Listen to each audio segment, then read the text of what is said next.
vamos a hablar de una de las bandas que me acompañó durante toda mi adolescencia en la secundaria, Limp Bizkit, donde tenemos a Fred Durst como vocalista, Wes Borland como guitarrista, Sam Rivers en el bajo, John Otto en la batería y DJ Lethal en los platos, ex DJ de House of Pain. Su primer proyecto es Free Dollar Bill Y'all en 1997, producido, ojo que de acá a esta persona que voy a nombrar ahora voy a dedicarle un programa, Ross Robinson. Por casi todo el ámbito del new metal lo consideran el papá del new metal. Y muchos críticos decían que era como otro disco más de Korn, ya que Korn ayuda mucho al nacimiento de Limp Bizkit, porque en ese momento Fred Durst era tatuador. Lo conoce a Sam Rivers. Sam Rivers es, que en paz descanse, es primo de John Otto.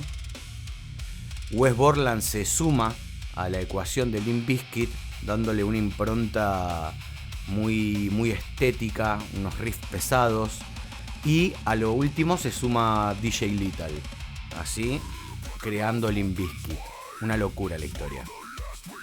Y ahora vamos a hablar de el verdadero sonido de Limp Bizkit, que saca en 1999, Significant Other, donde hay grandes hits como Nuki, End Together Now, que hace con Method Man, miembro del Wu-Tang Clan.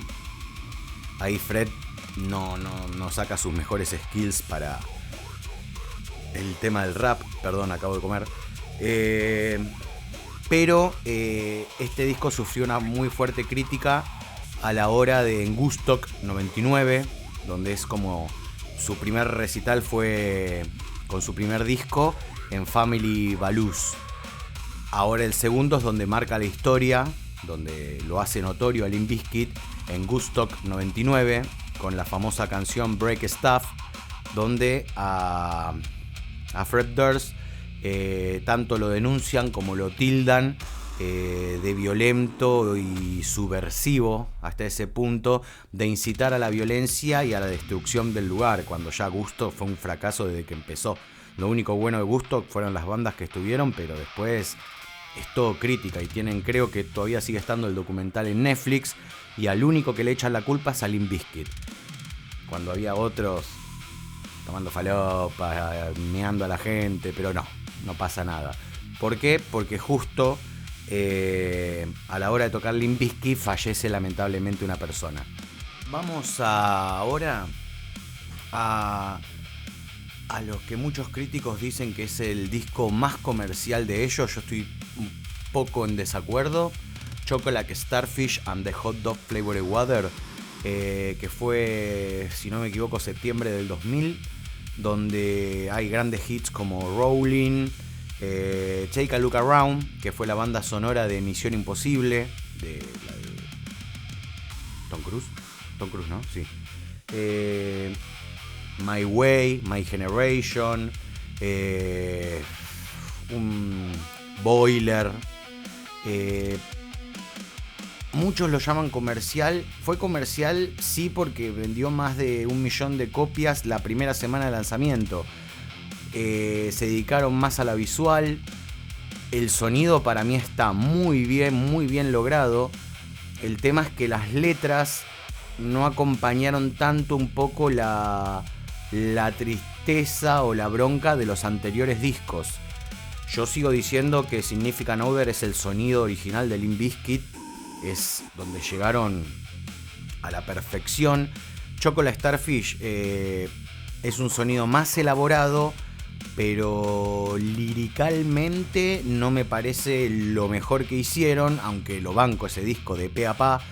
Pero justo en ese momento tampoco fue tan avalado ese disco, porque empezó a tener problemas, como por ejemplo en este disco, en Significant Other, en Break Stuff aparece Eminem, Snoop Dogg, Dr. Dre, Jonathan Davis. En el tercer disco, que es Chocolate, empezó a tener peleas, fueron totalmente al pedo. Fred Durst es un genio del marketing. Empezó a tener problemas con Slipknot, con Eminem. Eminem les dedica 1 o 2 temas y los destruyen. Fue todo puterío tras puterío, totalmente innecesario. Y eso resulta también peleas internas en la banda, que Wes Borland se vaya de la banda, que para mí fue lo peor que le pasó. Acá vamos a hablar de Resume My Berry, que la verdad no es el único disco que no está Wes.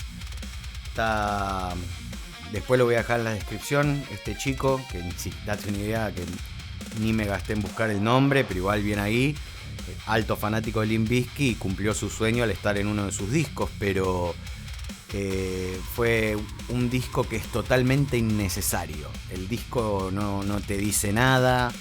El tema debut es Eat You Alive. Está bueno, el video está bueno, es muy cinematográfico, parece un tráiler. Y después Behind Blue Eyes, Build a Bridge, ese también está bueno, pero no pienso darle más entidad a ese disco.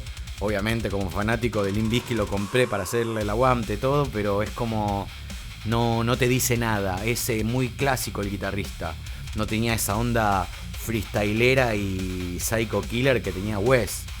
Me está sacando eso, me está sacando la verdadera identidad que complementaba los bajos de Sam y los scratches de Jay Little, y me sacás la X de la fórmula y pones una N, un NN. Y no, la verdad que ese disco dejó para mí muchísimo que desear. No es por tirar hate tampoco, pero si sos fan de Limp Bizkit vas a estar totalmente de acuerdo conmigo. Después tenemos, si no me equivoco, 2005, de Unquestionable Fruit, donde Limp Bizkit por fin se pone serio. No digo que mejor, se pone serio. Habla de corrupción, de política. No hay tanto video de eso. Es más, voy a usar el machete un segundo. 2005, sí, 2005. Y Resume My Berry es en 2003, en la salida de Wes Borland de Limp Bizkit. No hay mucho que decir de ese disco. Sí, del que viene, que es Gold Cobra. Tiene un sonido más arraigado a Limp Bizkit, pero es mucho raspando la olla. Quisieron como hacer la segunda versión de Chocolate Starfish y dejó mucho que desear para mí. Dejó mucho que desear. Tiene buenos temas, pero Ready to Go, que hacen con la colaboración de Lil Wayne, me parece una locura, pero es como raspando la olla. En Gold Cobra están raspando la olla y me duele en el alma decirlo. Pero, gracias a Dios, sacan el disco Still Sucks. Lo viejo siempre es la mejor fórmula. Y volvieron a los orígenes. Volvieron a Significant Other. Volvieron al inicio al final del primer disco y al inicio del tercer disco. Y para mí es una locura. Me encanta que vuelvan a esa ironía, a puteadas totalmente innecesarias, pero que quedan excelente con el dropeo. Y me parece que Still Sucks tuvo que haber salido después de Chocolate Starfish. O sea, Resume My Berry, Gold Cobra, no tuvieron que haber existido nunca esos discos, por el bien de los fans. Ahora me gustaría hablar un poco del fallecimiento en 2025 de Sam Rivers. Si no me equivoco fue el 18 de agosto. Por enfermedades hepáticas se termina separando un poco, pero después de un trasplante termina volviendo. Pero tras su fallecimiento estoy totalmente en desacuerdo, que lo único que hizo Limp Bizkit fue buscar nuevos bajistas para seguir con la gira. No hubo, que eso también fue muy criticado en los medios, que yo sigo Limp Bizkit, y nada, era como que no hubo luto. O sea, mis condolencias a la familia. Bueno, el próximo sábado vamos a estar en... Y fue como... Uff, qué falta de empatía que hubo ahí. Entiendo si hay contratos y todo, pero... Qué sé yo, hasta las mejores bandas del mundo han tenido, aunque sea un mes de luto en honor a su compañero. Sam River no era solamente el bajista. Fue fundador de Limp Bizkit. Estuvo en la mayoría de la composición de letras. Yo me puse re mal en su fallecimiento. Falleció a los 48 años. Los fans les hicieron mejor homenaje de lo que le hizo Fred Durst. Eso es una fuerte crítica que tengo para él. John Otto claramente es el primo. Después los otros miembros dieron sus homenajes. Wes Borland estuvo más callado, pero sé que fue uno de los que más sufrió, porque él vivía componiendo con Sam.